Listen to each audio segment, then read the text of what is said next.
Welcome नाज़रीन, दी Pakistan daily के साथ कमरुज़्ज़मान भट्टी आपकी खिदमत में हाज़िर है। सहाफ़ी हसनैन शाह के कत्ल के हवाले से जो है वो अपडेट्स आई हैं, उसी के हवाले से आपको आगाह करना है कि हसनैन शाह के कत्ल के हवाले से मरकज़ी मुल्ज़िम आमिर रज़ा भट्ट, जिसने कल गिरफ़्तारी दी थी, आज उसने पुलिस के सामने ये इतराफ़ कर लिया है कि वो इस कत्ल केस में बराह रास्त मुलव्वस है और उसने लेन देन के तनाज़े के ऊपर जो है हसनैन शाह का ये कत्ल करवाया था। और ये आमिर रज़ा भट्ट जो है ये प्रॉपरली मुकम्मल तौर पे हसनैन शाह की रैकी करता रहा। इसके साथ जो है बाकी जो मुल्ज़मान गिरफ़्तार किए गए हैं उनमें हैदर शाह, अमजद पाशा, फरहान शाह शामिल है। तो इस तरह 4 मुल्ज़मान जो हैं वो गिरफ़्तार हैं पुलिस की हिरासत में, जबकि 5वां जो शूटर जिसने हसनैन शाह को यहाँ पे इसी सड़क के ऊपर कत्ल किया था वो अभी तक मफरूर है।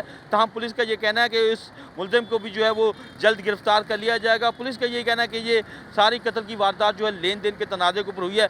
उस वाक़ये के हवाले से अगर मैं आपको थोड़ा सा बता दूँ, क्योंकि यहाँ पे कैमरा जो CCTV के कैमरे हैं उसकी सूरत हाल को बताऊँ तो वो जो है वो लाहौर शहर के अंदर जो है सेफ सिटी के कैमरे बहुत बड़ी तादाद में ख़राब हो चुके हुए हैं। तकरीबन 3057 के करीब कैमरे ऐसे हैं जो ख़राब है और उनकी अभी तक मेंटेनेंस का काम जो है वो मुकम्मल नहीं हो सका।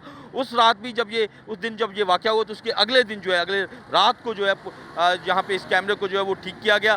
तो ये सिलसिला भी है कि लाहौर को सेफ सिटी तो कहा जाता है, लेकिन लाहौर के जो कैमरे हैं वो बेशतर कैमरे 3000 से ज़्यादा कैमरे जो हैं वो ख़राब पड़े हैं और इनको ठीक करना ज़रूरी हो गया है।